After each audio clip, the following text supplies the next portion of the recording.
India का कोई religion नहीं है। इंडिया सब रिलीजन को मानता है। अगर कोई रिलीजन को नहीं मानता, इंडिया उसको भी मानता है। मगर अफसोस हुआ देश के प्रधानमंत्री, आप सिर्फ एक ही मजहब के लोगों को लेकर गए लोकसभा में। क्या ये भारत का सेकुलरिज्म है? क्या ये सत्यमेव जयते है? क्या यही दिन देखने के लिए हमारे बुजुर्गों ने अंग्रेजों से लड़कर अपनी जानों की अजीम कुर्बानी दी थी? क्या इसीलिए हमारे बुजुर्गों ने काला पानी की सजा काटी थी? क्या इसीलिए टीपू सुल्तान ने अपनी जान की कुर्बानी दे दी अंग्रेजों से गुलामी को आजाद कराने के लिए?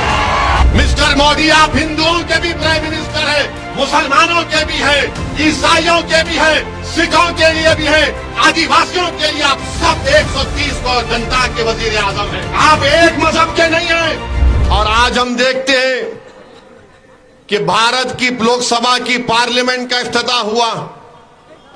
हमारे प्रधानमंत्री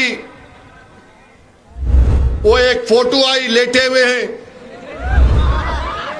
फिर एक टीवी पर मैं देखा कि लोकसभा के अंदर प्रधानमंत्री जा रहे और उनके पीछे कम से कम 18 से 20 हमारे हिंदू भाइयों के मजहब के पुजारी मंत्र पढ़ते हुए जा रहे हैं। प्रधानमंत्री, मुझे देखकर बड़ा ताज्जुब हुआ कि आपके दिल में ये जगह क्यों नहीं पैदा हुई कि जब हिंदू पुजारियों को लेकर मैं जा रहा हूं लोकसभा के अंदर, तो उसमें ईसाई पादरी भी होना चाहिए था, उसमें सिखों के मजहबी रहनुमा को भी होना चाहिए था, उसमें मुसलमानों के कोई एक मौलाना को भी होना चाहिए था।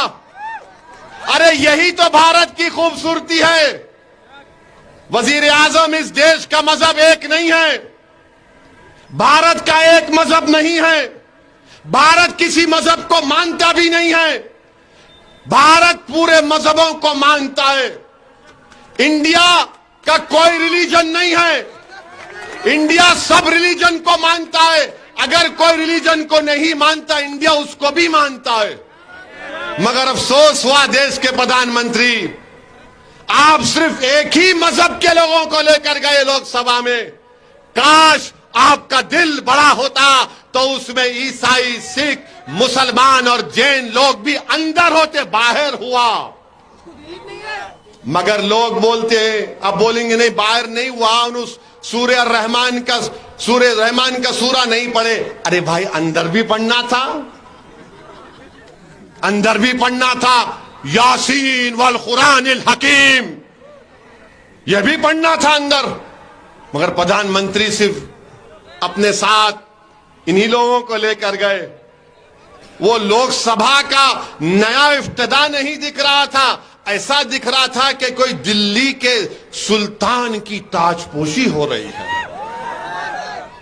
अफसोस हुआ, पार्लियामेंट की जरूरत है, पार्लियामेंट बनना चाहिए, मगर ये क्या हुआ है? क्या ये भारत का सेकुलरिज्म है? क्या ये सत्यमेव जयते है? क्या यही दिन देखने के लिए हमारे बुजुर्गों ने अंग्रेजों से लड़कर अपनी जानों की अजीम कुर्बानी दी थी? क्या इसीलिए हमारे बुजुर्गों ने काला पानी की सजा काटी थी? क्या इसीलिए जलियांवाला बाग में हमारे बुजुर्गों ने अपनी जानों को कुर्बान कर दिया अंग्रेजों की गुलामी से आजादी हासिल करने के लिए? क्या इसीलिए बहादुर शाह जफर के सामने उनके बेटों की कटे हुए सर को लाकर पेश किया गया था? क्या इसीलिए टीपू सुल्तान ने अपनी जान की कुर्बानी दे दी अंग्रेजों से गुलामी को आजाद कराने के लिए? बताइए आप, मेरे अजीज दोस्तों और बुजुर्गों, ये देश के वजीर आजम को नहीं करना चाहिए था। मिस्टर मोदी, आप हिंदुओं के भी प्राइम मिनिस्टर है, मुसलमानों के भी है, ईसाइयों के भी है, सिखों के लिए भी है, आदिवासियों के लिए आप सब 130 करोड़ जनता के वजीर आजम हैं। आप एक मजहब के नहीं हैं। तो लोग अब कल से बोलेंगे वैसी तेरा मजहब कौन सा है? अरे दीवाने, मैं प्राइम मिनिस्टर ऑफ इंडिया की बात कर रहा हूं, मैं प्रधानमंत्री की बात कर रहा हूं, मैं वजीर आजम हिंद की बात कर रहा हूं।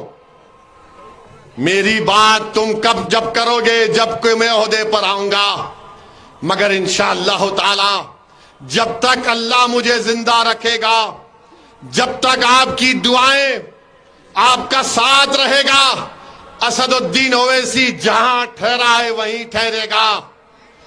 मेरी अगर ये फकीरी है तो मुझे अपनी फकीरी पर नाज है। अल्लाह ने मेरी फकीरी में शाही दी है।